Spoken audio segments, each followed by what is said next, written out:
بسم اللہ الرحمن الرحیم۔ السلام علیکم۔ بچوں کا محاسن اسلام، بزرگوں کا دامن نہیں چھوڑنا چاہیے۔ پیارے بچوں، شیخ سعدی رحمۃ اللہ علیہ ابھی بچے تھے۔ ایک دن ان کے والد انہیں میلہ دکھانے کے لیے لے گئے۔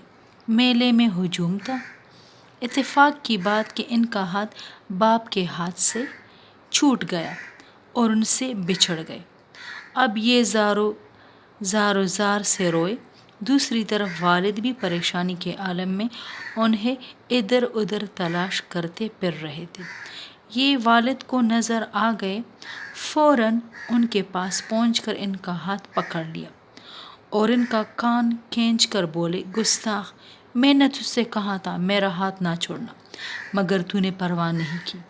شیخ سعدی رحمۃ اللہ علیہ کہتے ہیں، بچپن کا یہ واقعہ میری رہنمائی کرتا رہا۔ میں سمجھ چکا تھا جو بزرگوں کا دامن چھوڑتا ہے وہ دنیا کے میلے میں بھٹک کر رہ جاتا ہے۔